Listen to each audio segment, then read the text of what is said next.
Bonjour, c'est Cali et bienvenue dans un nouvel épisode de Grim Glam Chronicles. On se retrouve dans ce tout nouvel épisode pour parler ménopause et des conséquences que l'on peut observer sur les cheveux. J'ai reçu cette question. Depuis que je suis en ménopause, mes cheveux sont tellement abîmés, c'est fou. Je viens tout juste de commencer une cure de collagène pour aider à ce niveau, mais des conseils d'une pro seront les bienvenus. Même les deux coiffeuses à qui j'en parle ne s'entendent pas sur les soins à apporter à mes cheveux au niveau des ingrédients. Pas mal drôle. Quand la ménopause survient, on va observer une diminution des hormones. En d'autres termes, les niveaux d'œstrogène diminuent, ce qui va effectivement rendre les cheveux plus secs, ternes et souvent cassants. On a donc l'impression qu'ils sont véritablement abîmés. On va observer en parallèle une perte de collagène, qui est une protéine qui est essentielle pour la santé des cheveux.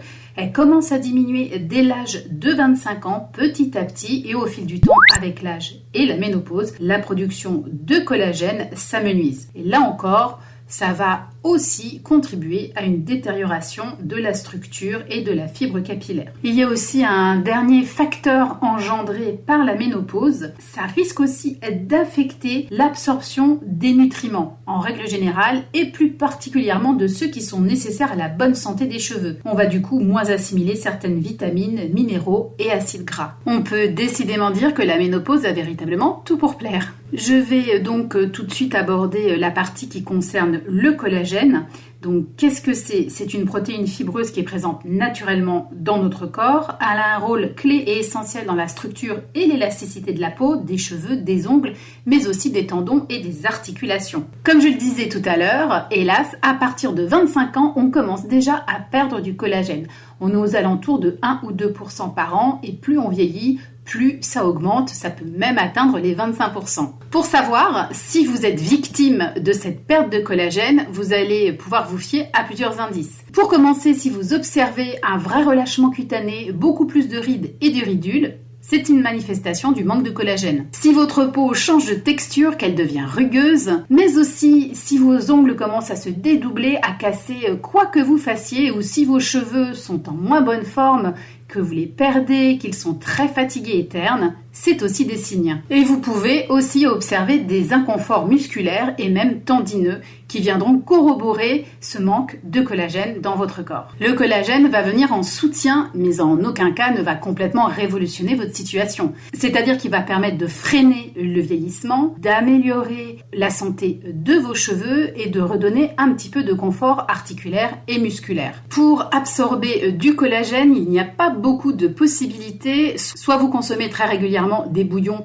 à base de carcasses, d'os et de poissons, soit vous vous dirigez vers la complémentation alimentaire. Mais dans ces cas-là, attention, il y a différentes formes de collagène. Tous ne sont pas bons, il y a des critères pour bien le sélectionner afin qu'il soit aussi biodisponible. Pour sélectionner le meilleur collagène, il vous faut donc choisir un collagène d'origine bovine ou marine et aussi hydrolysé et de faible poids moléculaire. Le mieux est de choisir un collagène qui va être inférieur à 5000-6000 Dalton DA. Un collagène hydrolysé signifie en fait que les molécules de collagène ont été découpées en peptides beaucoup plus petits qui va permettre une meilleure absorption. Enfin, un dernier critère important dans la sélection de votre complément alimentaire, c'est de bien vérifier, comme d'habitude, la liste des ingrédients pour vous assurer qu'il n'y ait pas d'additifs indésirables qui ne vous conviendraient pas. Enfin, aussi inclure des multivitamines et des minéraux peut être un grand plus pour contribuer à la bonne distribution du collagène dans votre corps. La vitamine C, le zinc permettent de favoriser la production de votre propre collagène. Et si vous voulez en plus exercer une action antioxydante pour préserver votre capital collagène, vous pouvez profiter d'infusions de thé vert.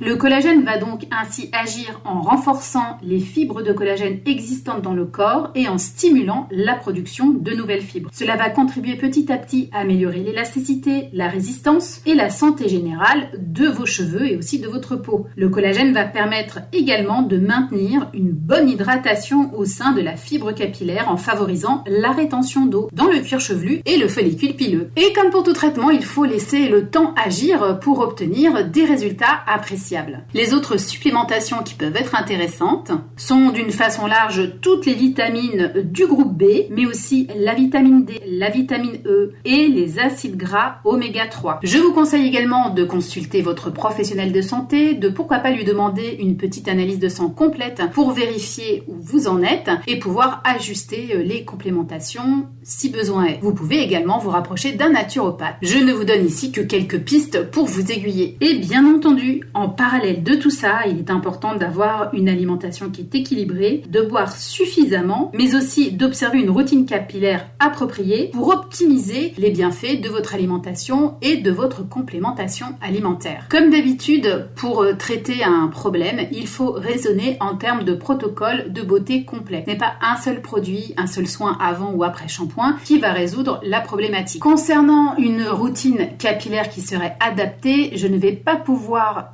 rentrer vraiment dans le détail parce que tout dépend de votre problématique. Soit il s'agit d'une perte de cheveux, soit il s'agit d'un manque d'éclat, de cheveux qui sont cassants. Et dans ces cas-là, il faudra jouer sur différents cosmétiques qu'on va employer. Mais d'une manière générale, il faut toujours travailler avec un soin avant shampoing. Un shampoing doux et si possible enrichi en actifs qui vont venir pallier au déficit que vous observez actuellement et d'un soin après shampoing. Vous pouvez aussi au quotidien appliquer des sérums qui vont venir compléter l'action de votre programme, de votre routine cosmétique capillaire adaptée à ce besoin spécifique. Pour aller plus loin sur le soin du cheveu, pour être capable de faire son propre diagnostic capillaire, pour pouvoir trouver les bons ingrédients qui vont correspondre à vos besoins et formuler des soins vraiment ciblés, je t'invite à aller regarder l'e-book intitulé Le Cheveu qui est vraiment fait pour te guider dans toutes ces étapes et il est disponible sur la boutique sur kellybeauty.com. Je vous conseillerais toutefois, si vous êtes en période de ménopause et que vous constatez que vos cheveux ont une perte de tonus, d'inclure du collagène à l'intérieur de votre gamme de cosmétiques.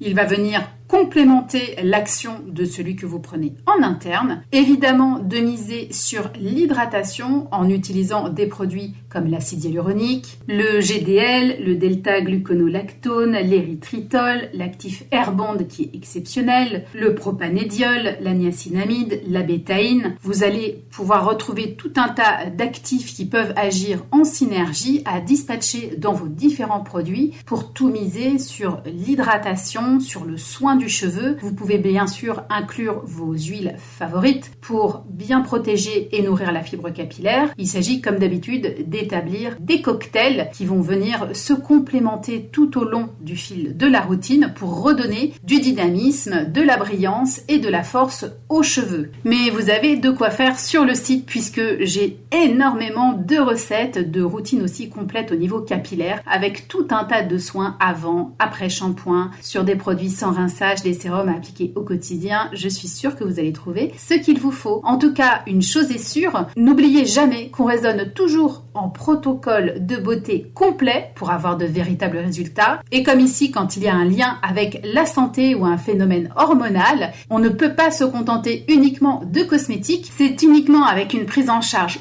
globale que l'on va pouvoir venir améliorer les difficultés que l'on rencontre, que ce soit au niveau cosmétique, au niveau lifestyle en général, l'alimentation et la complémentation.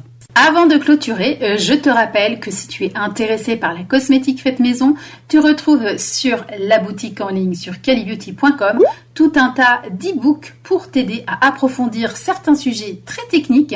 Il y a aussi le journal de formulation, véritable petit assistant cosmétique qui te permet non seulement de répertorier toutes tes recettes, mais aussi de booster ta créativité. Et il y a aussi la fiche de calcul entièrement automatisée qui s'occupe de faire tous les calculs cosmétiques pour toi. Voilà, le podcast s'achève ici. J'espère que tu as pu y glaner certaines informations qui te seront utiles si toi aussi tu es confronté au stade de la ménopause à quelques problèmes capillaires. Je te dis à bientôt dans un nouvel épisode. N'oublie pas que si tu as des questions très précises ou des thématiques que tu veux que j'aborde, tu peux me les lister en commentaire. À bientôt les Kellynettes!